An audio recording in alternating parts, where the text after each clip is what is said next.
అందరికీ నమస్కారం మాస్టర్స్. శ్రీకృష్ణ పరమాత్మలకి, అర్జునుల వారికి నా ఆత్మ ప్రణామాలు. పితామహ పత్రిజ గారికి, వంశీ మాస్టర్ గారికి నా ఆత్మ ప్రణామాలు. భగవద్గీతను వింటున్న ప్రతి ఒక్కరికి కూడా నా ఆత్మ ప్రణామాలు. మాస్టర్స్, మనం 18వ అధ్యాయం మోక్ష సన్యాస యోగం ఇంకా ఈ రోజుతో ఈ 18వ అధ్యాయం కంప్లీట్ అవుతుంది. ఇంతవరకు మనం దీంట్లో కృష్ణుడు చెప్పిన జ్ఞానం ఏంటిది లాస్ట్ క్లాస్ లో అనంటే, వారి కర్మలను బట్టి, గుణాలను బట్టి వర్ణాలుగా విభజించడం జరిగింది. వైశ్యుడుగా, బ్రాహ్మణులుగా, క్షత్రియులుగా, తర్వాత శూద్రులుగా. అంటే వాళ్ళ స్వాభావిక కర్మలను బట్టి, గుణాలను బట్టి ఆయా వర్ణములలో విభజిస్తూ వాళ్ళు ఆ జన్మలో ఏవైతే పనులు చేయాలనో వాళ్ళ స్వాభావిక కర్మలను అనుసరించి వాళ్ళు ఆయా వర్ణాలలో జన్మ తీసుకొని ఆ పనులు పూర్తి చేసుకోవడం.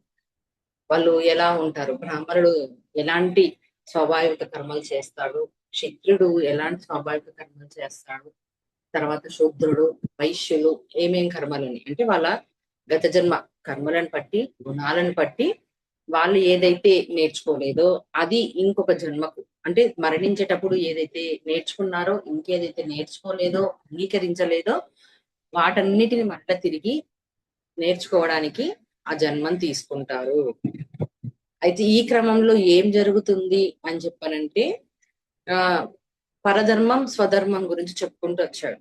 పరధర్మంలో ఏదైతే సత్యమో ఇది ఆచరించాల్సింది అని పరధర్మం చెప్తూ ఉన్నా, తన స్వధర్మం ఏదో అదే చేస్తాడు. తన స్వధర్మం ఏం చెప్తుందంటే, ఏ పాపము అంటదు, ఏ కర్మలు అంటవు, కాబట్టి నాకు ఎటువంటి కర్మలు అంటవు అని చెప్తున్నాడు అక్కడ. ఎందుకు అనంటే, మన స్వభావాన్ని బట్టి మనం అలా నిర్ణయిస్తాం. ఎందుకంటే ఆ సమయంలో ఒక తప్పు చేస్తున్నప్పుడు ఇది కరెక్టే అంటే అతని వేలో అతని స్వభావం, గుణం అలా ప్రవర్తింపచేస్తుంది. అతని కోరిక కానివ్వండి, అతని కోపం, ద్వేషం ఏది కానివ్వండి, దీనివల్ల కర్మ అంటదు అని ఆ విధంగా కర్మం చేస్తాడు. అంటే తప్పు పని చేస్తాడు. ఆ పని వెనుక మంచా చెడా, ధర్మమా అధర్మమా అవన్నీ ఏమీ ఆలోచించదు. అంటే తన స్వధర్మం ఏం చెప్తుందో అదే చేస్తాడు. అది ఎప్పుడైతే చేస్తాడో దాని ఫలితాన్ని మల్ల జన్మ తీసుకొని అనుభవపూర్తిగా నేర్చుకుంటాడు. అందుకనే స్వధర్మం ఏదైతే చెప్తుందో అది నువ్వు చెయ్యొద్దనుకున్నా కూడా ఖచ్చితంగా చేస్తావు. ఎందుకంటే నీ లోపల ఉన్న గుణం అలాంటిది అని చెప్పాడు. తర్వాత ఇంకేం చెప్పాడు? విశ్వాసం ఉంచుకో, ఎలాంటి పనులు చెయ్యి, కర్తృత్వ భావంతో పని చెయ్యు, నన్ను విశ్వసించు, అన్ని నాకే అర్పించు. అంటే ఎప్పుడైతే ఏ కోరికల కోసం అయితే తప్పులు చేస్తున్నాడో, ఏ పదవుల కోసమైతే, ఇంకా వేటి కోసమైతే అతను కర్మలను చేస్తున్నాడో అవన్నీ కూడా నా కోసమే అని అనుకుంటూ ఉంటే జన్మలు ఎత్తాలి, అలాగే పాపాలు చెయ్యాలి, పుణ్యాల కోసం మళ్ళా జన్మలు తీసుకోవాలి. ఇవన్నీ కాకుండా నాకు ఎప్పుడైతే అర్పిస్తావో విశ్వసించు. మళ్ళా ఆ విశ్వాసంలో కూడా నీకు అనుమానం వద్దు, అహంకారం వద్దు. ఎప్పుడైతే నేను ఏ జ్ఞానం అయితే నేను చెప్పానో నేను దాన్నంతా కూడా నువ్వు ఆచరించకుండా ఉన్నావో, అహంకారంతో ఉన్నావో, నువ్వు మళ్ళా తిరిగి మానవ జన్మలో ఉండి మళ్ళా పాపాలన్నీ, భోగాలన్నీ, సుఖాలు, కష్టాలన్నీ అనుభవించాలి అనే విధంగా 58వ శ్లోకంలో చెప్పాడు. అందుకని ఏ పని చేసినా నిండు మనసుతో నాకు అర్పించు, సమబుద్ధితో ఉండు, మతపరాయణుడివై ఉండు. అంటే నా వందు విశ్వాసం, ఎప్పుడైతే మనకు భగవంతుని మందు విశ్వాసం వచ్చిందనుకోండి, ఇంతవరకు చెప్పిన ఇంత జ్ఞానాన్ని ఆచరణలోకి కొద్దో గొప్ప తీసుకొని వస్తూ ఉన్నప్పుడు భగవంతుడు చూసే క్వాలిటీస్ ఏంటిది, మన లోపల ఏమున్నాయి, వీడు ఎవరిని ద్వేషిస్తున్నాడు, కోరికలు దేని మీద ఉంది, వ్యామోహం దేని మీద ఉంది, ఏ పదవి కోసం కాంక్షిస్తున్నాడా, మోక్షం కోసం కాంక్షిస్తున్నాడా, ఒకవేళ ఒక పని చేస్తున్నాడంటే అతని ఇంటెన్షన్ ఏంటిది, దీన్ని బట్టే కదా మనకు వచ్చే ఫలితాలన్నీ ఉంటాయి. ఈ ఫలితాల మీద దృష్టి పెట్టకుండా నీ కర్తవ్య కర్మలు ఏంటివో అవన్నీ నువ్వు చేసుకుంటూ పో. త్యజించేయి, నాకే ఇచ్చేసేయి. మళ్ళా ఈ ఈ జ్ఞానం అంతా నీకు కావాలి అంటే కష్టాలన్నీ ఉంటాయి. అది అనుభవంతో చెప్తున్నాను. ఎందుకంటే ఇక్కడ అంతా కూడా భగవద్గీతలో చెప్పిందంతా కృష్ణ పరమాత్మ తన అనుభవమే అదే చెప్పుకొచ్చాడు. మేము కూడా ఎన్నో జన్మలు ఎత్తి ఉన్నాం. ఎప్పుడు చెప్తాడు? విశ్వరూప దర్శనంలోనూ చెప్తాడు. తర్వాత ఇంకొక ఏదో అధ్యాయంలో దాంట్లోనే చెప్తాడు. తర్వాత 3వ అధ్యాయంలోనూ 2వ అధ్యాయంలోనూ చెప్తాడు. నీ నీ జన్మలు తెలుసు, నా జన్మలు తెలుసు, ఇంతకంటే ముందు నీ గురించి తెలుసు, అన్ని నాకు తెలుసు అని చెప్తాడు.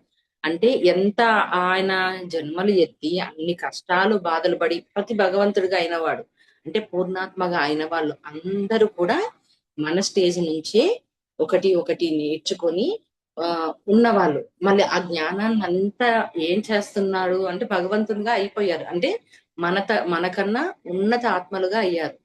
అయ్యి వాళ్ళక్కడ మనకు కావాలి అనుకున్నప్పుడు ఎప్పుడు వస్తుంది? మనకు సమస్యలు వచ్చినప్పుడు మాత్రమే సొల్యూషన్ వెతుకుతాం. ఎందుకని? అప్పుడు ఎప్పుడైతే భగవంతుణ్ణి ప్రార్థిస్తామో భక్తితో, పూజతో, ఒక పువ్వు, ఫలము, నామం ఇచ్చినప్పుడు ఇప్పుడు మనకు కావలసింది ఆయన అందిస్తాడు. అంటే ఆ విశ్వాసం భగవంతుడు కష్టం వచ్చినప్పుడే కదా భగవంతుడు గుర్తుకొచ్చేది. వచ్చినప్పుడు ఆ విశ్వాసం ఉంచినప్పుడు దాన్ని చూపిస్తాడు. అప్పుడు మొత్తంగా మనకు దొరుకుతుంది. మళ్ళీ ఇదంతా నాలెడ్జ్ అందించాడు. ఇప్పుడు దేని మీద నీ దృష్టి ఉండాలి అంటే నా మీదే నిలుపు అని చెప్తున్నాడు. మొత్తం చిత్తమంతా నా పైనే నిలుపు, అనుగ్రహిస్తాను. అనుగ్రహించమంటే ఏంటిది? తథాస్తు అనడం కాదు. దాంట్లో నుంచి నువ్వు బయటపడే దారిని చూపిస్తాను, జ్ఞానాన్ని అందిస్తాను, నీకు సహాయం చేస్తాను. ఇప్పుడు పెద్దవాళ్ళకే కదా అనుభవం ఉండి చిన్న వాళ్ళకి చెప్తుంటారు, ఏదైనా తప్పు చేస్తున్నా, పడిపోతున్నా, తప్పుగా మాట్లాడుతున్నా, అరే తప్పురా, ఇలా ప్రవర్తించకూడదు, పాపం వస్తుంది, గౌరవించాలి పెద్దవాళ్ళని ఎన్నో విషయాలు చెప్తారు కదా. వాళ్ళందరూ ఎలా తెలుసుకున్నారు? పెద్దవాళ్ళు ఎలా అయ్యారు? ఏజ్ వస్తే పెద్దవాళ్ళు అయ్యారా? కాదు, పడి లేచారు. అనుభవం ఉంది కాబట్టి వాళ్ళు పెద్దల మాట చద్దన్న మూట అని చెప్పారు. అంటే వాళ్ళకి అనుభవం ఉంది. మళ్ళా భగవంతుడికి కూడా ఇదంతా ఎలా దొరికింది అంటే వాళ్ళందరూ కూడా ఇలానే కష్టపడి చేస్తున్నారు. అంటే ఈ కష్టాలు, ఈ సమస్యలు, ఈ బాధలు ఇవన్నీ ఒకప్పుడు అజ్ఞానంతో చేసిన తప్పుల వల్ల తెచ్చుకున్నవి. తెచ్చుకున్న దాన్ని ఇప్పుడు జ్ఞానంతో మార్చుకోవాలి. మళ్ళా జ్ఞానంతో మార్చుకుంటూ గతంలో ఉన్న నీ స్వధర్మం అంటే కొన్ని గుణాలు ఉన్నాయి కదా, అవన్నీ నీకు చెప్తూ ఉంటాయి. ఆ కోరికలు, బాధలు, కోపము ఇవన్నీ నీకు చెప్తుంటాయి. పదవులు కావాలి, ఏది కావాలనుకున్నా అది చెప్తూ ఉన్నప్పుడు దాన్ని నువ్వు పెడిచవన పెట్టకుండా, దాన్ని ఎంబడి పోకుండా నా విశ్వాసం ఉంచు, నాకే ఇచ్చు. అంటే ఇవన్నిటికీ ఏమీ కావు, ఇవన్నీ చేసిన దానికి నేను ప్రాయశ్చిత్తం చేసుకుంటున్నాను అని ఒకటి మనం చేసుకుంటూ పోతే ఖచ్చితంగా అన్ని సంకటాల నుంచి, అంటే ఈ రోజు కష్టం వచ్చింది, నేను చెప్పేశాను భగవంతునికి, అయినా నా కష్టం తీరుతుందా లేదా అన్నది కాదు అక్కడ. ఆయన మీద వదిలేసావు, చిత్తాన్ని వదిలేసావు, ఆయన్నే చూపించేస్తావు, ఆయన్నే జ్ఞానం అందిస్తాడు. మళ్ళా ఆ జ్ఞానం అందించాలి, భగవంతుని చెయ్యి మనకు దొరకాలి అంటే ఇవన్నీ వదిలేయమని అంటున్నాం.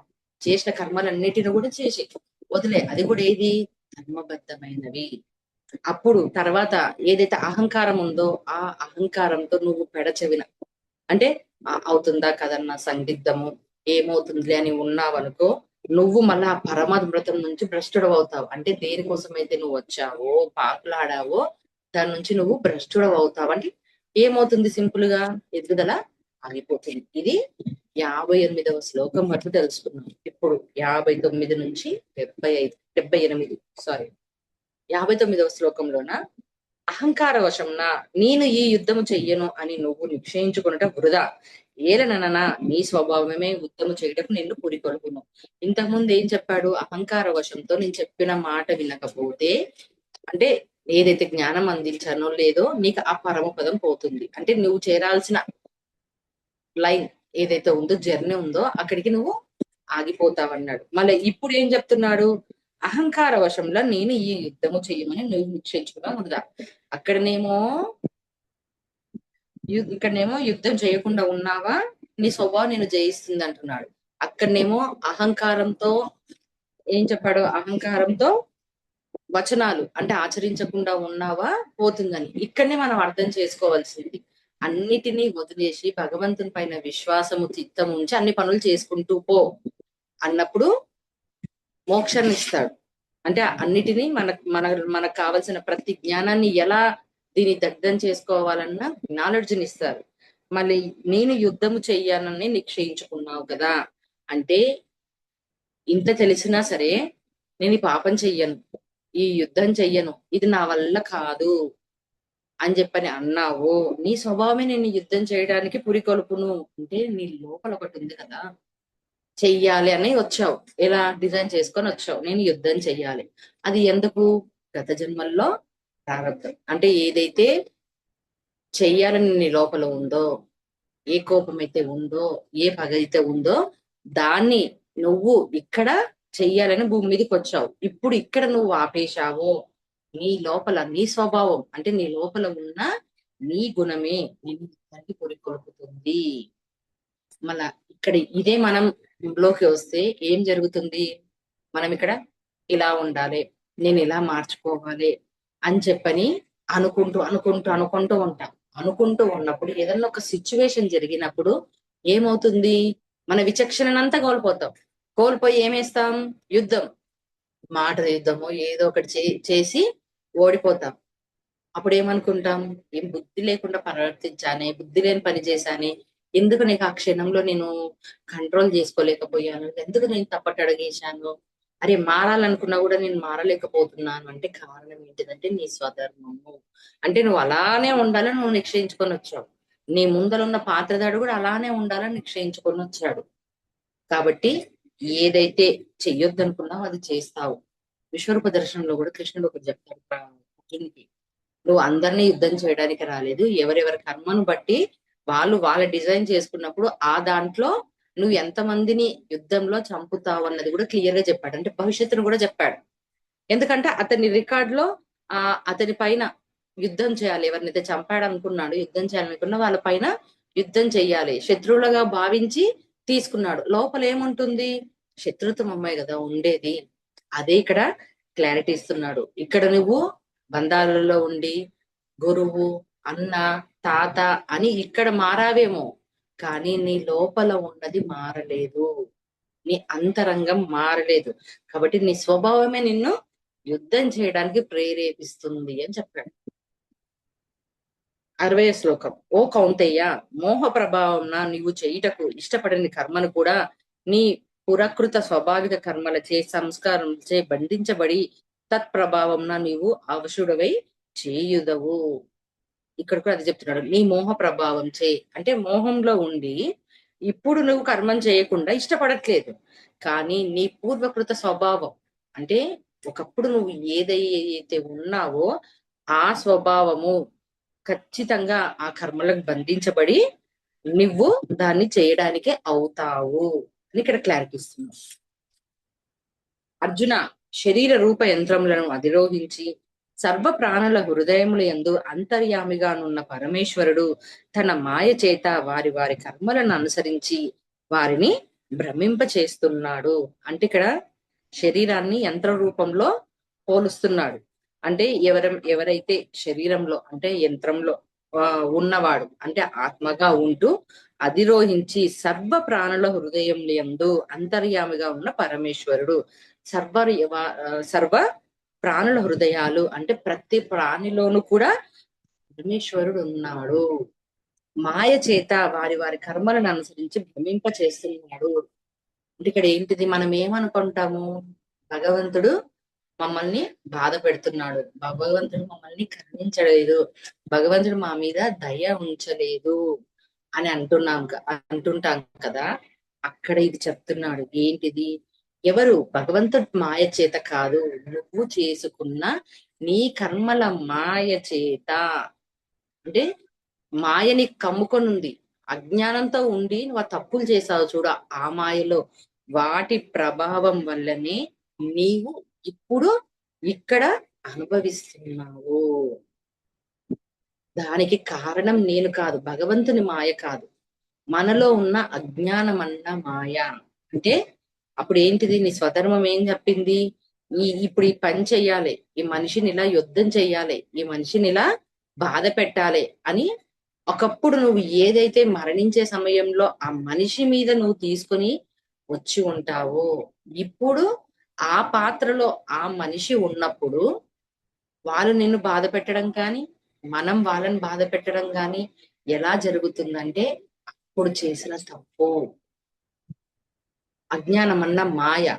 కానీ ఇక్కడికి వచ్చిన తర్వాత తీరా ఎదుటివాడి మీద అనడము, భగవంతుని మీద అనడం కాదు, అది నువ్వు చేసుకున్నది అని క్లారిటీ ఇస్తున్నాను. నువ్వు చేసుకున్న నీ కర్మనే నీకు వచ్చింది. అంటే ఏదైతే ఇస్తామో అది తిరిగి పొందుతాం కదా. దాంట్లో వారిని భ్రమింప చేయుచున్నాడు అంటే వాడి జన్మ చక్రంలో, వాడి కర్మ చక్రంలో వాడు అనుభవిస్తున్నాడు. దీనికి భగవంతుడు ఆధారం కాదు. మళ్ళీ పుణ్యం చేస్తున్నవాడు ఆనందంగా ఉంటున్నాడు, దానాలు చేసిన వారు భోగాలను అనుభవిస్తున్నాడు, వాళ్ళు పాపాలు చేసిన వాడు పాపాలు అనుభవిస్తున్నాడు కదా. దానికి ఎవరు కారణం? భర్త కాదు, కుటుంబ సభ్యులు కాదు, తర్వాత భగవంతుడు కాదు. 62వ శ్లోకం. ఓ భరత అర్జున, అన్ని విధములుగా ఆ పరమేశ్వరునే శరణు జొచ్చుము, అతని కృపచే పరమశాంతిని శాశ్వతమైన పరమపదము పొందగలవు. అంటే విశ్వాసం ఉంచమంటున్నాడు. ఎప్పుడైతే పరమేశ్వరుని శరణు జొచ్చుకుంటే ఆయనకు అందించేసాయి ఏది రియలైజేషన్. నీకే శరణు చెప్పుకుంటున్నాను, నువ్వు ఏం అందించాలో నాకు అందించు, నన్ను బయటపడే అని శరణు జొచ్చమంటున్నాడు. అంటే ఎప్పుడైతే జ్ఞానం వచ్చిందో, నువ్వు తెలుసుకున్నావో, ఎంత తెలుసుకున్నాం? కొద్దిగానే తెలుసుకున్నాం. మళ్ళీ మిగతా అదంతా హోంవర్క్ కంప్లీట్ అవ్వాలి. చెయ్యాలని అనుకున్నప్పుడు నాకు శరణు జొచ్చు, నన్ను వేడుకో, నేను రెడీగా ఉన్నాను. అందుకే కదా భగవంతుడు ఎప్పుడు అన్ని వేళలా డోర్స్ ఓపెన్ చేసుకునే ఉన్నాడు. అన్ని రకాలుగా నీకు ఏదో ఒక రూపంలో బాధపడుతున్నావు అంటే ఆ నాలెడ్జ్ ఇవ్వడానికి రెడీగా ఉన్నాడు. కానీ ఎక్కడ ఉన్నాం మనుషులము? మానవులంతా కూడా కుటుంబంలో, తినడంలో, పండుకోవడంలో, వస్తువుల విషయంలో నాకు అది దొరకలేదు, ఇది దొరకలేదు అని అనుకుంటూ, అంటే భగవంతుని ప్రార్థిస్తూ ఉన్నా కూడా ఆ దాంట్లోనే ఉన్నాము. మళ్ళీ అప్పుడు ఎక్కడ దొరుకుతాడు ఆయన ఇవ్వాల్సింది? ఎక్కడ దొరుకుతుంది? ఏ చెప్పాడు, కర్మలను త్యజించేసేయి, నాకు అర్పించేసేయి, ఆ చిత్తం అంతా కూడా నా మీద నిలుపు ఉన్నాడు. ఇప్పుడు మనకు ఎలా అంటే ఒక అనారోగ్యం వచ్చింది అనుకోండి, వస్తే అప్పుడు ఇంటి పక్కల వాళ్ళని అడుగుతామా, లేకపోతే ఫ్రెండ్స్ ఫోన్ చేస్తామా, ఇంట్లో వాళ్ళకి ఫోన్ మాట్లాడతామా? ఎవరిని అడుగుతాం మనకు అనారోగ్యం వస్తే? ఎక్కడ పోవాలనిపిస్తుంది? డాక్టర్ దగ్గరికి వెళ్ళాలనిపిస్తుంది. లేదా మనకు తెలిసిన డాక్టర్లు ఉన్నా, లేకపోతే ఇంకేదైనా మెడికల్ స్టోర్ వాళ్ళు మనకు తెలిసే వాళ్ళు ఉన్నారనుకోండి, అప్పుడు ఆలోచన ఎక్కడ పోతుంది? వాళ్ళ దాకా కదా వెళ్ళేది. అంటే సమస్య వచ్చినప్పుడు ఏం చెయ్యాలి? నేను ఇది బయటపడలేను అన్నప్పుడు ఏం చెయ్యాలి? నాకు ఇది కావాలి అన్నప్పుడు ఏం చెయ్యాలి? ఇది నేను తెలుసుకోలేకపోతున్నాను అన్నప్పుడు ఏం చెయ్యాలి? భగవంతుడిని శరణు జొచ్చాలి, అడగాలి భగవంతుని. ఎలా దొరుకుతాడు భగవంతుడు? చిత్తం ఆయన మీద నిలిపినప్పుడు, ఆయన మీద విశ్వాసం ఉంచినప్పుడు భగవంతుడు దొరుకుతాడు. చెప్తాడు, ఏం తీసేడు ఆయన, దారి చూపిస్తాడు, చెయ్యి పట్టుకొని నడిపిస్తాడు. నడిపించి అగో ఈగో ఈ పని చేసావు, అగో దీనివల్ల నీకు ఇది వచ్చింది, ఇప్పుడు ఎవరు కారణము అంటే నేనే కారణం అంట. నేనే కారణం అన్న తర్వాత సరే మళ్ళీ దీనిలో నుంచి నేను ఎలా బయటపడాలి అంటే, ఇలా నువ్వు మార్చుకో, ఇలా అంగీకరించు, ఇలా మన్నించు, నువ్వు చేసింది నీకు తిరిగి వచ్చింది అని ఎప్పుడైతే భగవంతుడు మనకు నాలెడ్జ్ ఇస్తాడో, అప్పుడు ఏం జరుగుతుంది? అతని కృపచే పరమశాంతి శాశ్వతమైన పరమ పదమును పొందుతాము. అంటే ఇప్పుడు ఏం జరిగింది? ధ్యానం చేసుకున్నాం, ఏదైనా తప్పు చేస్తే మాస్టర్స్ ని అడిగాం, అంటే భగవంతుని అడిగాం, చూపించాడు. చూపించిన తర్వాత కారణం దొరికింది. కారణం దొరికిన తర్వాత క్షమించేస్తున్నాం. క్షమించడం వల్ల కాస్త ఊరట దొరుకుతుంది. కానీ లోపల ఒకటి మార్చాల్సింది ఉంది చూడండి, అంతరంగాన్ని. అంటే అంతవరకు కారణం ఎదుటివాడిని బాధ పెడుతున్నప్పుడు, మనల్ని బాధ పెడుతున్నప్పుడు వాడిని తప్పుగా చూసాం. కానీ ఇప్పుడు దృష్టి ఏమైంది? మారిపోయింది. అంతవరకే అయిపోతుందా? కాదు కదా. మళ్ళీ అతనిలో అతని కృతజ్ఞతతో ఉండగలగాలి. మళ్ళీ ఆ భగవంతుడే ని దొరికించుకోవడానికి అతడు వచ్చిన మనకు గైడ్ గైడ్ చేసి అతను అంటే హెల్పర్. బాధ పెట్టేవాడు హెల్పర్. అతను లేకపోతే, బాధ పెట్టేవాడు లేకపోతే, ఒక కష్టం తెలియకపోతే భగవంతుడు గుర్తొస్తాడా? ఒకటి ఉంటుందని గుర్తొస్తాడా? రాడు కదా. మళ్ళీ ఇంత నాలెడ్జ్ వాళ్ళది ఇచ్చినప్పుడు వాళ్ళ లోపల వాళ్ళ పట్ల మనకు ఎలా ఉండాలి? ప్రేమ ఉండాలి. అంటే ఆ క్వాలిటీస్ అనేది పెంచుకోవాలి. అవన్నీ కాకుండా వదిలేస్తే సగం లాగేస్తే సగంలో ఆగిపోతుంది నీ బండి. మొత్తంలో పూర్తి చేసావనుకో నీకు కావాల్సినది మొత్తంగా అందిస్తాను అని అంటున్నాడు. అంటే శాశ్వతమైనది కావాలి. అంటే ఇప్పుడు పూర్తికి రెమెడీ కావాలన్నా, కంప్లీట్ రెమెడీ కావాలన్నా, అంటే కంప్లీట్ తెచ్చుకోవాలి. ఇది ఇంతవరకే చెప్పేసి వదిలేసి ఓకే నాకు ఈ సమస్య వచ్చింది నేను ధ్యానం చేసుకున్నాను అయిపోయింది అని అంటే నీకు ఆ రోజుటి వరకే. కానీ నీకు మళ్ళీ ఇది రాకూడదు అంటే జ్ఞానాన్ని పెంచుకోవాలి. లోపల దివ్యత్వాన్ని, దైవీ సంపద చెప్పాడు చూడండి, అవి పెంచుకోవాలి. అవి పెంచుకుంటే నీకు శాశ్వతమైన పరమ పదం పొందుతావు. ఓకే, మోక్షం వస్తుందా? రాదు కదా. మోక్షం కావాలని అందరికి తాపత్రయం ఉంటుంది. ఖచ్చితంగా ఎప్పుడో ఎన్ని జన్మలు ఎత్తైనా సరే అది పొందాల్సిందే. మళ్ళీ పొందాలి అంటే కష్టం ఉందా లేదా? కష్టపడాలనా లేదా? వైకుంఠ పాలు ఆడతాం. ఆడినప్పుడు ఏం చేస్తాం? కింద పాము ఎంగేస్తుంది, కిందకి వచ్చేస్తాం. మళ్ళీ అలాగే ప్లస్ పడ్డదా నిచ్చెనలోకి ఎక్కుతాం. తర్వాత మళ్ళీ మైనస్ వచ్చిందా నిచ్చెన దిగుతాం, పాము మింగేస్తుంది. అంటే అలా అలా అలా ఆడుతూ ఆడుతూ లాస్ట్ వరకు పరమపదం చేరుతామా చేరమా? ఒక ఆట ఆడడానికే అంత ఇంట్రెస్ట్ పెట్టి ఎలాగైనా సరే నేను అది నెగ్గాలి, ఆ పరమపదం చేరాలి అని ఎన్నిసార్లు ఓడిపో, ఎన్నిసార్లు పాము మింగు, ఎన్నిసార్లు నిచ్చెన నిచ్చెన కిందడే లేదు నిచ్చెన ఎక్కేశాను అనుకుంటాం. మళ్ళా ఒక్కసారి నిచ్చెన పడిపోయింది అనుకోండి, కిందికి పడిపోయింది అనుకోని అరే మళ్ళా 40కి వచ్చాను 60లో నుంచి అని అంటాం. మళ్ళా పాము మింగింది అనుకో మళ్ళా కిందికి వెళ్ళిపోతాం. పూర్తికి వెళ్ళిన తర్వాత అప్పటికైనా ఆపుతామా ఆట? ఆపం కదా. ఎక్కడి వరకు పరమపదం మొత్తం అయిపోయే దగ్గర ఆడతాం. అంటే ఒక ఆటనే అంత ఇంట్రెస్ట్ గా ఆడినప్పుడు మళ్ళీ ఈ జీవితాన్ని ఆ ఆడడానికి వచ్చాం, జ్ఞానాన్ని పొందడానికి, దివ్యత్వాన్ని పొందుకోవడానికి వచ్చాం. అనుభవ పూర్వకంగా దివ్యత్వాన్ని పెంచుకోవాలి లోపల. ఫస్ట్ అయితే ఉంది దివ్యత్వం, కానీ జ్ఞానం లేదు దానికి. ఆ అనుభవపూర్వకంగా జ్ఞానాన్ని తెలుసుకొని మార్చుకున్నాం. మళ్ళా ఒక ఆటనే గెలవాలని ఇంట్రెస్ట్ గా ఉన్నప్పుడు మళ్ళా ఇది ఎంత ఇంట్రెస్ట్ గా ఆడాలి. 63వ శ్లోకం. ఈ విధంగా అత్యంత రహస్యమైన జ్ఞానంను నేను నీకు అందించితిని. ఇప్పుడు నువ్వు ఈ పరమ గోప్యమైన జ్ఞానమును పూర్తిగా గ్రహించి నీకిష్టమైన రీతిగా ఆచరించుము. అంటే అత్యంత రహస్యమైన జ్ఞానము అంటున్నాడు ఇక్కడ. ఎందుకు అత్యంత రహస్యమైన జ్ఞానము? ఒకసారి కృష్ణుడు ఇదంతా చెప్తూ ఉన్నప్పుడు ఆ ఈ జ్ఞానము ఎక్కడ ఉన్నది, నేను ఎప్పుడు విని ఉండలేదే, ఏంటిది ఇది అంటే, నేను తెలుసుకున్న ఈ జ్ఞానము పూర్వము సూర్యునికి తెలుపుతుని ఎప్పటి నుంచో ఈ జ్ఞానం ఉంది అని అన్నాడు. అంటే ఆయనకు రహస్యంగా అనిపించింది. ఎందుకు రహస్యంగా అనిపించింది అనంటే, ఎన్నో జన్మ పరంపరలో అన్నిటిని వదిలేసి ఉంటాం. దైవాన్ని వదిలేసి ఉంటాము, మంచి చెడుని వదిలేసి ఉంటాము, ధర్మం అధర్మం వదిలేసి ఉంటాము, మనిషి ఒకడు నా వల్ల బాధపడుతున్నాడు అన్నది కూడా వదిలేసి ఉంటాం. అంటే ఏమి కోల్పోయినప్పుడు ఇంకా ఎక్కడ ఏం అందించ ఉన్నది తెలుస్తుంది. భగవంతుడు అంటే ఏంటిది, మంచి అంటే ఏంటి, చెడు అంటే ఏంటిది ఏం తెలుస్తుంది? అంటే దాని గురించి ఉంది ఆలోచించాలన్న మైండ్ కూడా ఉండదు. మళ్ళీ ఈ భగవద్గీతను స్టార్ట్ చేసుకున్న తర్వాత కూడా నాలెడ్జ్ లేదా అంటే ఉంది. అంటే ఎంతవరకు ఉండాలనో అంతవరకు ఉంది.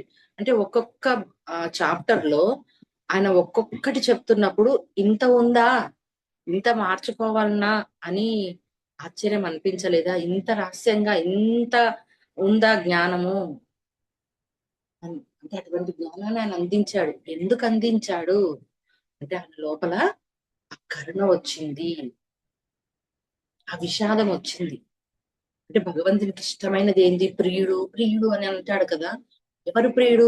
అర్జునుడు. అర్జునుడు ఎందుకు ప్రియుడు అంటే ఆ మార్పును కోరుకున్నాడు ఆయన. ఆ మారాలనుకున్నాడు. మారాలనుకునేవాడికి భక్తుడు, ప్రియ భక్తుడు భగవంతునికి.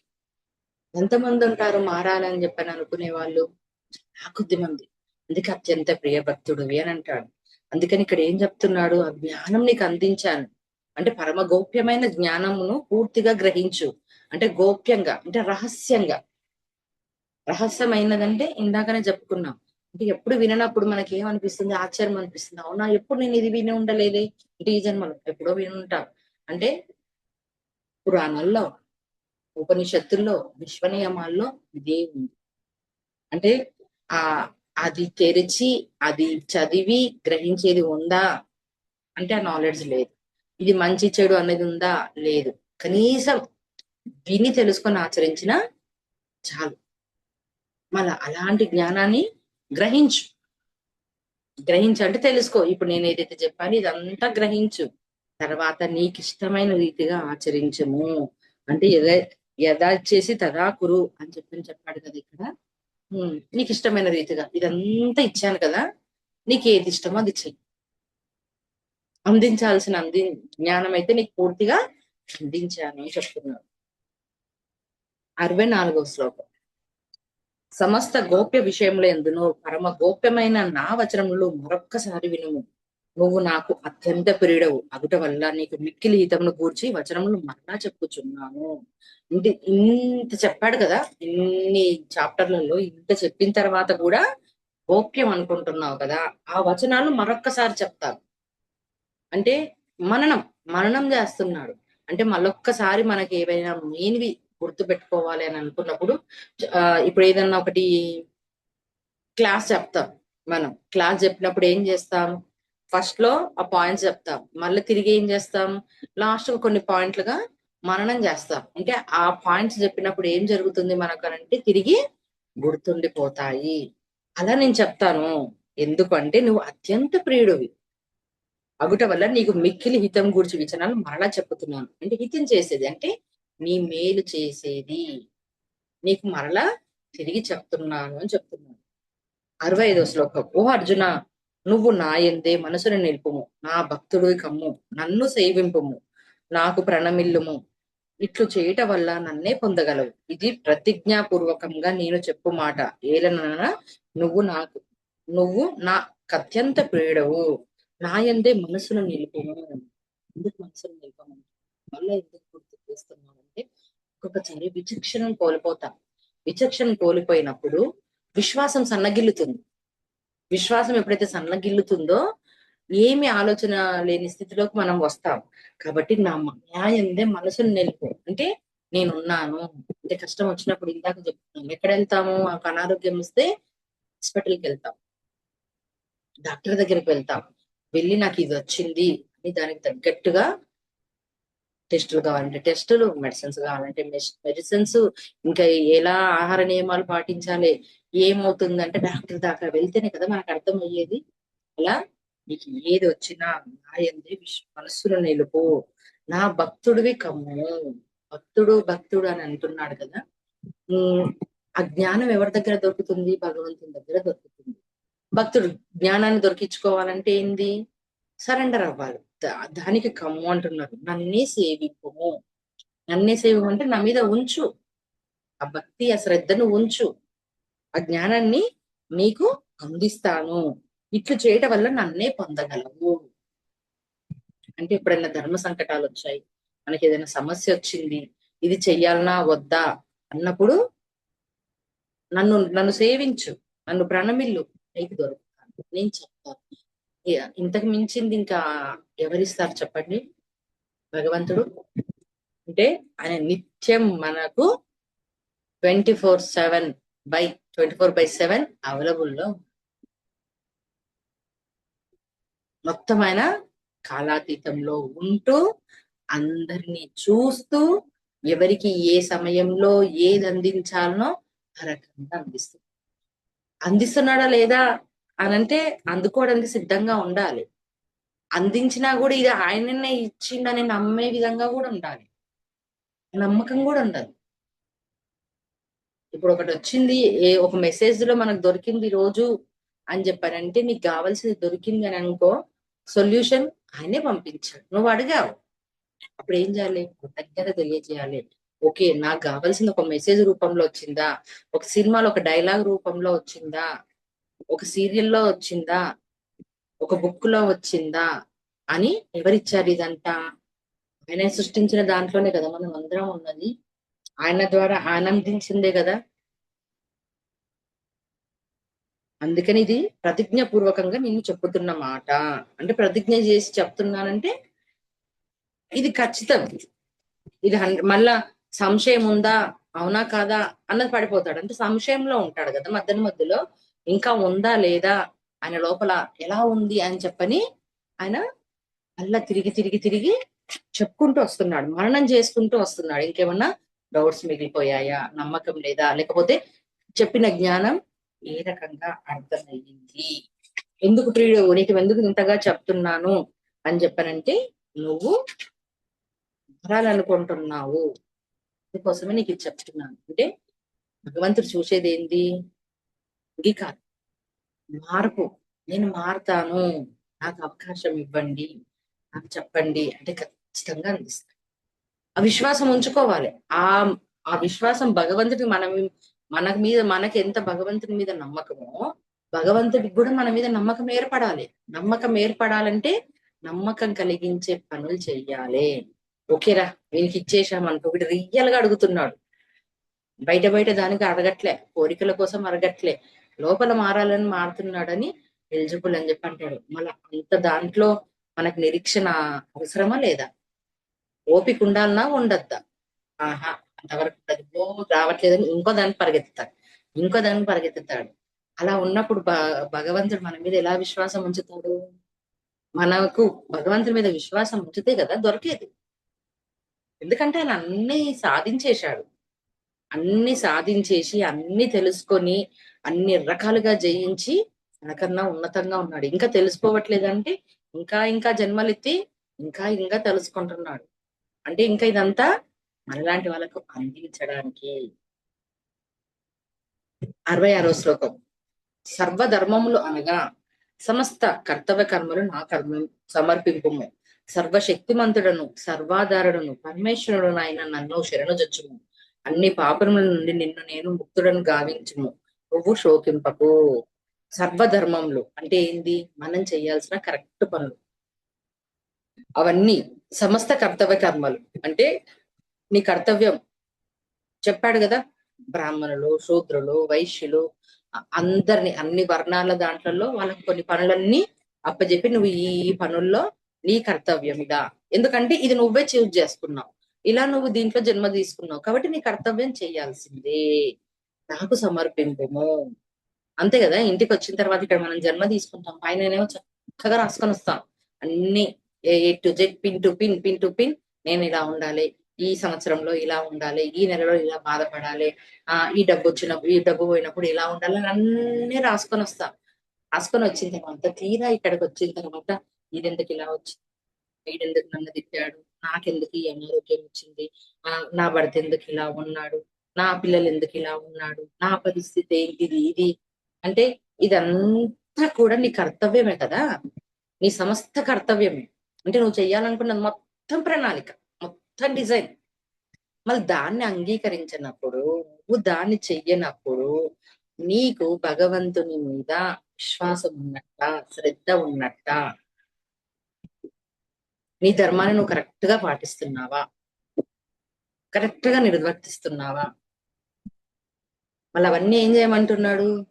అన్ని చేస్తున్నాను అన్ని, సరే ఓకే మారాను, చేస్తున్నాను, ఇవన్నీ ఎవరి కోసం చేస్తున్నాను? నన్ను నేను తెచ్చుకోవడానికి చేస్తున్నాను. దీంట్లో వచ్చిందంతా కూడా సమర్పించేస్తున్నాను, నాకు సమర్పింపు అంటే చేసుకుంటూ వెళ్ళిపో, దేన్ని వెనక్కి వాళ్ళకు పక్కన చూడకు, దేని మీద నువ్వు పెట్టుకో, చేసుకుంటూ వెళ్ళిపో అని చెప్తున్నాడు. సర్వశక్తిమంతుడను సర్వాధారుడను అంటే మొత్తంగా సర్వశక్తిమంతుడని నేను, అంటే నాకు అన్ని తెలుసు, నువ్వు చెప్పినా చెలపకపోయినా నీ లోపల ఏముందో తెలుసు, నువ్వు బయట ఎలా ఉన్నావో తెలుసు. అలాంటి శక్తి నాకు ఉంది, అందరి గురించి తెలుసుకునేది, తర్వాత పరమేశ్వరుడు అయిన నన్ను శరణుజొచ్చు. అన్ని పాపల నుండి నిన్ను నేను విముక్తుడు గావించెదను. నువ్వు శోకింపకు, అంటే బాధపడద్దు అని అర్జునుడికి చెప్తూ వస్తున్నాడు. 67 శ్లోకంలో తపస్సంపన్నుడు కాని వానికి, భక్తి రహితునకు, వినవలనన్న కుతూహలం లేని వారికి నువ్వు ఈ గీతా రూప రహస్యోపదేశమును ఎన్నడకు తెలపరాదు. అట్లే నా యందు దో ద్రో దోష దృష్టి గలవానికి ఎన్నడను ఈ ఉపదేశం తెలపదు. ఇదంతా ఎవరికి చెప్పేది? మనకు. నిజం చెప్పాలంటే, అంటే అర్జునుడికి చెప్తున్నాడు. అంటే ఇప్పుడు ఏదైతే నాలెడ్జ్ తెలుసుకున్నాడో అర్జునుడు, అబ్బా, కృష్ణ పరమాత్మ నాకు ఈ నాలెడ్జ్ అంతా అందించాడు అని అందరికి నువ్వు చెప్పుకుంటూ పోయావు అనుకోండి, ఏమర్థం అవుతుంది? మనకే ఉన్నాం. సపోజ్ ఇప్పుడు నేనే ఉన్నాను అనుకోండి, ఈ కర్మ సిద్ధాంతాన్ని, డ్రీమ్స్ ని, నేను చూసుకున్న కర్మలు, నేను ఎలా మార్చుకున్నానని నేను ఎవరికి చెప్తే అర్థమవుతుంది? ఆ కష్టాల్లో ఉన్నవానికి, ధ్యానం చేస్తున్న వానికి, మనతో మాట్లాడుతుంటే వీరికి చెప్పొచ్చా లేదా, జ్ఞాన ఒకవేళ వీటి చెప్తే గ్రహిస్తాడా లేదా అని అన్నవానికి నా అనుభవం చెప్తే సరిపోతుంది. అంటే నేను ఏదైతే నేను చూసుకున్నాను, ఎలా నేను బయటపడ్డాను, ధ్యానం చేస్తే ఇవన్నీ వస్తాయని. కానీ భక్తి రహితునకు, అంటే భక్తి లేదు, భగవంతుడి మీద విశ్వాసం లేదు, ఏమీ లేదు, వినవలన కుతూహం లేని వానికి, వానికి ఇంకా అవసరం కాలలే, ఉండొచ్చు, వానికి సమస్య ఉండొచ్చు, కానీ ఇంకా వానికి కాలలేదు, అంటే ఇంకా ఆ సమయం రాలే. అలాంటి వాడికి ఈ గీతా రూప రహస్య ఉపదేశము ఎన్నడూ తలపరాదు. అంటే తెలిసితే చెప్తే ఏం జరుగుతుంది? ఇప్పుడు నేను మీకు చెప్పాను అనుకోండి, మీరు చేస్తున్నారో అర్థమవుతుంది. ఎవరో నేను బయట వచ్చేవానికి నేను చెప్పాను అనుకోండి, ఎవరికన్నా, నాకు నా ఇంటి పక్కల వాళ్ళకో ఇంకెవరికో చెప్పాను అనుకోండి, వానికి సమస్య ఉంది, పాపం వాడు తెలుసుకుంటాడు అని చెప్పాను అనుకోండి, అతను ఏం చేస్తాడు? మీకు తిరిగి క్వశ్చన్ వేస్తాడు, అనుమానం వచ్చే విధంగా మాట్లాడతాడు. ఎందుకంటే అతనికి ఆ కుతూహలము లేదు, ఆ భక్తి లేదు, అది తెలుసుకోవాలన్న కోరిక లేదు. అప్పుడు ఏం చేస్తుంది? మనం సంశయంలో పడిపోతాం. అవునా? కలనా? కలలో ఇవన్నీ చూపిస్తారా? ఒత్తి ట్రాష్. అందరికి వస్తుంటాయి, అగో నాకు వచ్చాయి, ఏం జరిగింది అని అన్నప్పుడు నా మీద నాకే తక్కువ అనిపిస్తుంది, అవును అన్న డౌట్ వస్తుంది. కాబట్టి అలాంటి వారికి చెప్పకూడదు. అట్లే నా యందు దోష దృష్టి గలవానికి ఎన్నడూ ఈ ఉపదేశం తెలపరాదు. అంటే భగవంతుడు అలాంటి వాడు, ఇలాంటి వాడు, ఆయన ఏమి చెయ్యడు అని అన్నవానికి చెప్పకు. ఎందుకంటే భగవంతుడే కష్టాలు పెట్టాడు, భగవంతుడే మమ్మల్ని సరిగ్గా చూడలేదు, ఉన్నవానికి ఏమో డబ్బులు ఇస్తున్నాడు, తప్పు చేసేవానికి పేరు ప్రఖ్యాతలు ఇస్తున్నాడు, ఆడ ఆనందంగా ఉన్నాడు. నేను మంచిగా ఉన్నవానికి నాకు ఇన్ని కష్టాలు ఇస్తున్నాడు అనేవానికి ఏ రోజు కూడా ఈ ఉపదేశం తెలవద్దు. అంటే ఇంత జ్ఞానం ఇచ్చాడు కదా, ఇదంతా ఎవరు చేసుకున్నది వాడే అనుభవిస్తున్నాడు, నువ్వు శరీరం కాదు, ఆత్మ, స్వధర్మం, పరధర్మం, గుణాలు, ఇవన్నీ ఏమన్నా అర్థమవుతాయా? ఎలా అంటే 10th క్లాస్ వాడు వెళ్ళి ఫస్ట్ క్లాస్ వానికి ఆ 10th క్లాస్ చదవమంటే అర్థం అవుతుందా? 10th క్లాస్ వానికి ఫస్ట్ క్లాస్ వాడు చెప్తే అర్థం అవుతుందా? అర్థం అవ్వదు కదా సిలబస్. 10th చదవమని చెప్పారంటే ఫస్ట్ క్లాస్ వానికి ఏ రకంగా అర్థమవుతుంది? ఆయనకి ఏం అర్థం కాదు. అలా అన్నమాట. ఎవరికి చెప్పాలి? 10th క్లాస్ వానికి చెప్పాలి. 68వ శ్లోకం. నా యందు పరమ భక్తిని కలిగి ఈ పరమ గోప్యమైన గీతోపదేశమును నా భక్తుల హృదయాలలో పరచువాడు నన్నే పొందుతురు, ఇందే మాత్రం సందేహము లేదు. పరమ భక్తిని కలగడము అంటే ఏంటి? ఇక్కడ జ్ఞానం, భక్తి భక్తి అనడం, ప్రియుడు అనడము, ఇదంతా కూడా ఆ నన్నే పొందుతాము అంటే జ్ఞానం ఇస్తున్నాడు ఆయన. ఏ జ్ఞానం అయితే మనకు అందిస్తున్నాడో, ఆయన తెలుసుకున్న దాన్ని, అనుభవపూర్వకంగా ఉన్నదాన్ని జ్ఞానం ఇస్తున్నాడో, అది భక్తి, పరమ భక్తి. కావాలి నాకు అని తెలుసుకోవాల్సినంత కూడా జ్ఞానమే. నా భక్తుల హృదయాలలో పదులపరుచుకున్నవాడు నన్నే పొందుతురు. అంటే ఎప్పుడైతే ఇది తెలుసుకొని ఉన్నాడో వాడు నన్నే పొందుతురు. అంటే నన్నే పొందుదురు అని చెప్పారంటే నేను ఎలా ఉన్నానో వాళ్ళు అలా అవుతారు. అంటే నా గుణగణాలు ఎలా ఉన్నాయి, నాలో దివ్యత్వం ఎలా ఉంది, ఎలా పెంచుకున్నారు అన్నది. అంటే అప్పుడు నీ వాడు నేను వేరుగా కావు, ఒకటే, అది తెలుసుకుంటాడు. ఇందు మాత్రం ఏమాత్రం సందేహం లేదు అని చెప్తున్నాడు. అంటే భగవంతుడు ఇప్పుడు ఎలా ఉన్నాడు, భగవంతుని క్వాలిటీస్ పెంచుకోవడం, ఇక్కడ భగవంతునిలా తయారవ్వడం. ఆయన ఎలా చేస్తున్నాడు, ఎలా ఉంటున్నాడు. 70 శ్లోకం. ధర్మయుక్తమైన మన సంవాద రూపమైన ఈ గీతా శాస్త్రంను పఠించువాడు జ్ఞాన యజ్ఞం ద్వారా నన్ను పూజించువాడని నా అభిప్రాయము. అంటే ధర్మయుక్తమైన మన సంవాదనమైన ఈ గీతా శాస్త్రం పఠించువాడు అంటే పఠనం కాదు, దీంట్లో ఉన్న దాన్ని ఆచరించడము. పఠించు, మళ్ళీ పఠిస్తేనే కదా దీంట్లో ఉన్న జ్ఞానం తెలిసేది. అందుకే జ్ఞాన యజ్ఞము ద్వారా, ధ్యానము కాదు ఇక్కడ చెప్తుంది, ధ్యాన యజ్ఞాలు కాదు, జ్ఞాన యజ్ఞము. అంటే జ్ఞానంతో తెలుసుకుంటాడు ఆ యజ్ఞంను. నన్ను పూజించువాడు, నన్ను పూజించువాడు అంటే ఎలా, భక్తితో పూజించడం కాదు, భక్తి ఇది కూడా భక్తే. అంతవరకు ఏమవుతుంది, భగవంతుడు అంటే ఎలాంటి అభిప్రాయం ఉంది, పూజలు చేస్తే, అభిషేకాలు చేస్తే, టెంకాయలు కొడితే, హారతి, ప్రసాదాలు, దానము ఇవన్నీ చేస్తే కోరికలు నెరవేరుతాయి అనుకునేది ఒక భక్తి. మరి ఈ భక్తి ఇప్పుడు ఎలా మారిపోయింది, భగవంతుని పట్ల ఎంత విశ్వాసం పెంచింది. ఓహో, పరమాత్ముడు అందరికి సహాయం చేస్తాడా, అందరిలో ఉన్నది కూడా ఆయననేనా, ఆయన గుణగణాలు ఇలా ఉంటాయా, దేనికి ఆయన ప్రీతి పొందుతాడు, ఎవరిని ఇష్టపడతారు, దేన్ని ఇష్టపడతారు, ఇవన్నీ కాదు కదా అని తెలుసుకుంటాడు కదా. అది కూడా నన్ను పూజించేవాడు అంటే ఇప్పుడు ఇంకా ఏమైంది, భగవంతుని పట్ల ఇంకా ప్రేమ పెరిగింది, ఇంకా విశ్వాసం పెరిగింది అని నా అభిప్రాయము. పూజించేవాడని నా అభిప్రాయము అంటే ఇంకా నమ్మకం పెరుగుతుంది. 71 శ్లోకం. శ్రద్ధ ధరములు గలవాడును దోష దృష్టి దోషములెన్నడూ స్వభావం లేనివాడు అయిన మనుష్యుడు గీతా శాస్త్రమును వినుట వలన కూడా పాప విముక్తుడై పుణ్యకర్మలను ఆచరించువారు పొందు ఉత్తమ లోకములను పొందుదురు. అంటే ఏంటిది, శ్రద్ధాధరములు గలవాడు, దోష దృష్టి లేనివాడు అంటే ఇలాంటి వాడు మనుష్యుడు కూడా ఆ గీతా శాస్త్రాన్ని విని ఆచరించిన అతడు పాప విముక్తుడు అవుతాడు. అంటే కేవలం మనం చదివినంత మాత్రాన కాదు, ఆ గొప్ప భగవంతుడు ఇది చెప్తున్నాడు అని తెలుసుకొని ఇది సత్యమైన వాడు అనుకుంటాడు. ఎందుకంటే అతని లోపల దోష దృష్టి లేదు.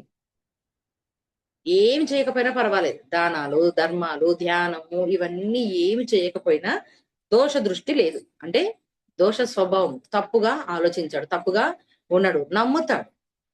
అలాంటి వాడు ఉన్న మనుష్యుడు పాప విముక్తుడు అయిపోతాడు. అంటే దీనికి పెద్దగా సాధనలు చేయాల్సిన అవసరం లేదు, పూజలు చేయాల్సిన అవసరం లేదు, నియమ నిష్టలు అవసరం లేదు. దోషాలు ఎంచకుండా, అవునా నిజమా దీంట్లో ఇది ఉందా, సరే అబ్బా నేను చేసేస్తాను, నేను ఇలా మారుతాను, నేను ఇలా చేస్తాను అని అనుకున్నవాడు కూడా ఉత్తమ లోకాలను పొందుతారు. అలా కూడా పొందుతారు అని చెప్తుంది. అంటే మన పాపకర్మలన్నీ పోయి మంచి జన్మలు తీసుకుంటాడు, పైన ఉత్తమ లోకంలో భోగాలు అనుభవిస్తూ ఉంటాడు. అంటే అలా కూడా గీత ఉపయోగపడుతుంది. అంటే గీతలో చెప్పిన జ్ఞానం. 72 శ్లోకం. ఓ పార్థ, ఈ గీతా శాస్త్రమును నువ్వు ఏకాగ్రత చిత్తంతో వింటివా. ఓ ధనుంజయ, అజ్ఞాన జనితమైన నీ మోహం పూర్తిగా నశించిందా. అంటే ఇప్పుడు ఇందాక అడిగాడు త్యాగం గురించి, సన్యాసం గురించి వేరియేషన్స్ అడిగాడు స్టార్టింగ్ లోన. అప్పుడు ఏకాగ్రతతో ఇంటివా, మళ్ళీ అంతవరకు వింటూ ఉన్నప్పుడు రకరకాల క్వశ్చన్లు వేశాడు. ఆ రకరకాల క్వశ్చన్లకు రకరకాలుగా కృష్ణ పరమాత్మ ఆన్సరించుకుంటూ వచ్చాడు.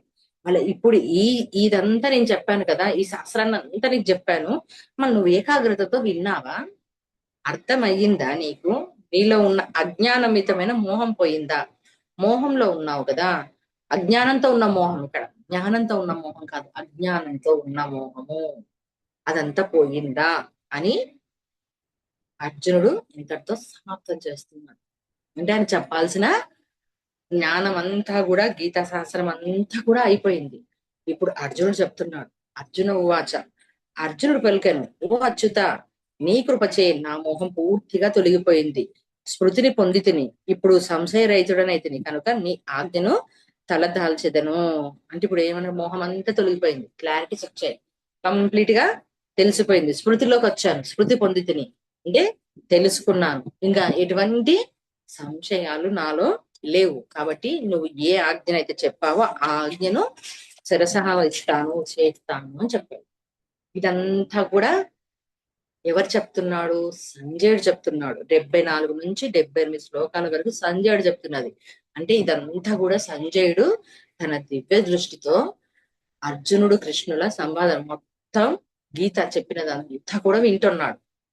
విని ధృతరాష్ట్రం చెప్తున్నాడు. సంజయ్ ఉవాచ, సంజయుడు పలికెను ఈ విధంగా, ఈ వసుదేవునకు మహాత్ముడైన అర్జునులకు మధ్య జరిగిన సంవాదమును వింటిని, అది అద్భుతమైనది, తనువును పులకింప చేయునది. సంజయుడు చెప్తున్నాడు, వాసుదేవుడు మహాత్ముడైన వాసుదేవుడు అర్జునుడికి చెప్పిన సంవాదం, వాళ్ళిద్దరి మధ్య సంవాదాన్ని నేను విన్నాను. అద్భుతంగా ఉంది. అది విన్నప్పుడు నా తనువు పులకింపజేయునది. అంటే ఒక్కసారిగా నా శరీరం అంత పులకించిపోయింది. అంటే ఇంత అద్భుతమైన జ్ఞాన భాండాగారాన్ని అర్జునికి కృష్ణుడు చెప్తున్నాడు.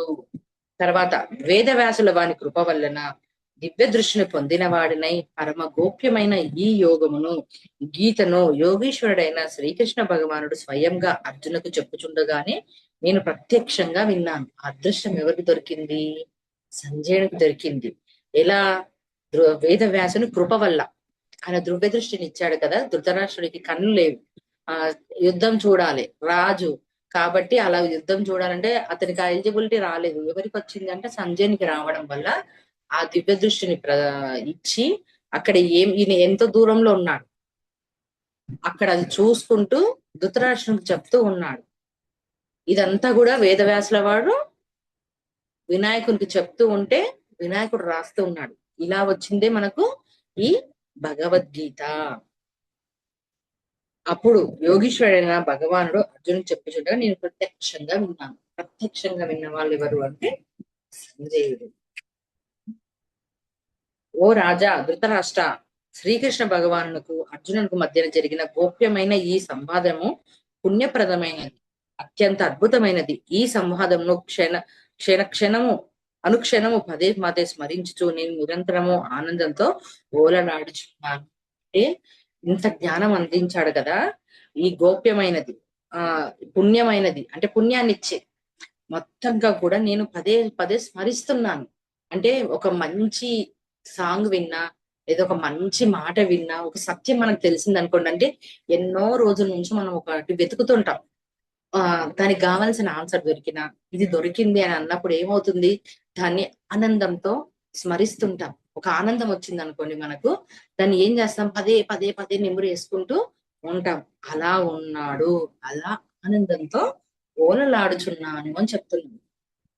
77వ శ్లోకం. ఓ అర్జున, అత్యంత విలక్షణము, పరమ అద్భుతము, అపురూపమైన ఆ శ్రీహరి రూపమును పదే పదే స్మరించుచు నేను పొందుచున్న సంభ్రమాచరణలను అవధులే లేవు. తత్ప్రభావమున మరల మరల హర్షోల్లాసములను తలతో పులకిత గాత్రుడు నగుచున్నాను. అంటే ఆయనకి ఎలా అనిపిస్తుంది? అద్భుతంగా అనిపిస్తుంది. తర్వాత ఆ రూపం ఎలా ఉన్నాడు కృష్ణుడు చెప్తూ ఉన్నప్పుడు, ఆ రూపాన్ని చూస్తూ స్మరిస్తూ ఆ ఆశ్చర్యానికి అవధులు లేవు. ఆశ్చర్యంతో నేను తేలియాడుతున్నాను, ఆ భావంతో ఉన్నాను, ఆ హర్షము అన్ని విధాలుగా నేను మొత్తంగా పులకించిపోతున్నాను, అంత ఆనందంతో డోలలాడుతున్నాను అని చెప్తున్నాను. లాస్ట్ తో 78. ఓ రాజా, యోగీశ్వరుడైన శ్రీకృష్ణ భగవానుడు గాంధీవ వదనార్థుడనైన అర్జునుడు ఉండు చోట సంపదలు సర్వ విజయములను సకల ఐశ్వర్యములను సుస్థిరమైన నీతియు ఉండును అని నా నిక్షిత అభిప్రాయము. ఇప్పుడు ఏం చెప్పాడు? ఓ రాజా, యోగీశ్వరుడైన శ్రీకృష్ణ భగవానుడు గాంధీవాధానుడైన అర్జునుడు ఒకే చోట సంపదలు సర్వ విజయములు సర్వ ఐశ్వర్యములు సుస్థిరమైన నీతి ఉండును. అంటే వీళ్ళిద్దరు ఎప్పుడైతే ఎక్కడైతే ఉంటారో వాళ్ళకు సర్వ సంపదలు సర్వ విజయములు సకల ఐశ్వర్యములు సుస్థిరమై నీతి ఉండునని నా నిశ్చిత అభిప్రాయము. అంటే వీళ్ళిద్దరు ఎక్కడైతే ఒకే చోట ఉంటారో ఇవన్నీ దొరుకుతాయి, ప్రతిదీ దొరుకుతాయని నా అభిప్రాయం అంటున్నా. ఇక్కడ తెలుసుకోవాల్సింది ఏంటిది? ఇష్టలో చెప్పుకున్నాం మనం భగవద్గీతను. ఆ భగవద్గీతని ఏంటిది? అర్జునులను మనం మనలో ఉన్న అంతర్యామి ఎవరు అంటే కృష్ణ పరమాత్మ. అంటే అర్జున్లా ఉండాలి. అర్జున్కి ఏదైతే వచ్చిందో, విషాదం వచ్చిందో, ఆయన లోపల కరుణ వచ్చిందో, ఆ క్వాలిటీస్ వచ్చాయో అప్పుడు అర్జునుకి కృష్ణుడు గీతను ఉపదేశించాడు. ఇలా ఇలా అని ఇలా అర్జున్లా అవ్వాలి. అర్జున్లా అయ్యి శ్రీకృష్ణ భగవానుడు అంటే భగవానుడు ఇద్దరిని ఒకే దగ్గర ఉండమని చెప్పంటున్నాడు. ఎవరు? లోపలున్న ఆ పరంధాముడు, ఆ పరమేశ్వరుడు. అంటే ఏంటిది? ఏదో ఒక రోజు మనం కూడా పూర్ణాత్మలా అవ్వాలి. అంటే కృష్ణ పరమాత్మలా అవ్వాలి. ఆయన కోరుకున్నది కూడా మొత్తం ఇదే కదా. నా దగ్గరికి చేరుదువు, నేను నన్నే అవుదువు, నాలో ఉన్న క్వాలిటీస్ అని. అంటే ఏ రోజుకైనా ఇది అయి తీరాలి అని చెప్తున్నాడు. అది అయినప్పుడు సంపదలు, సర్వ విజయాలు, సకల ఐశ్వర్యములు, సుస్థిరమైన నీతియు ఉండును. అంటే దీనికోసం ఇలా అవుతున్నప్పుడు మనం అయితే ఇవి వస్తాయి అని చెప్తున్నాడు. ఇవి కూడా ఏంటిది? సంపదలు, భౌతికానికి సంబంధించినవి ఇక్కడ ఏవి చెప్పలేదు. మొత్తంగా ఆత్మపరంగానే చెప్పుకుంటూ వచ్చాడు ప్రతిది కూడా. ఎందుకు మళ్ళీ ప్రతిసారి కూడా భౌతిక వాంఛనలు వదిలేయండి, భౌతికలు నడుకుంటే మళ్ళీ సంపదలను ఎందుకు చెప్తారు? దైవీ సంపదలు, దైవ సంపదను మనం పెంచుకోమని చెప్పాడు చూడు కృష్ణ పరమాత్మ. అసలు దైవాసుర సంపద విభాగ యోగంలో అవి వస్తాయి. అర్జునుడుగా ఉంటూ లోపల ఉన్న ఆత్మను మార్చడం మన పని. ఇప్పుడు వాళ్ళ ఆత్మ ఎన్నో జన్మల్లో తప్పులు చేసుకుంటూ ఉంది కదా. మళ్ళీ దానికి ఇప్పుడు సరైన నాలెడ్జ్ అందించాలి. సరైన దైవత్వాన్ని, దివ్య లక్షణాలను, అంతఃకరణాన్ని అంతా కూడా మార్చాలి. అంటే కృష్ణ భగవాన్ అంటే పరమాత్మ, ఆ పరమాత్మ నుంచి మనం వచ్చాం కదా, అలా విశుద్ధమైన ఆత్మలుగా తయారవ్వాలి.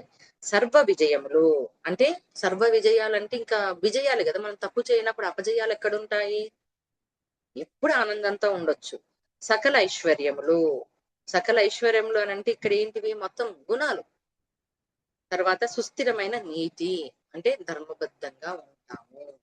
ఇవన్నీ వస్తాయని నా అభిప్రాయము అని సంజయుడు చెప్తున్నాడు. మళ్ళీ అలా తయారవ్వాలని లాస్ట్ గా సంజయుడు చెప్తున్నాడు. Thank you masters, thank you very much అందరికి.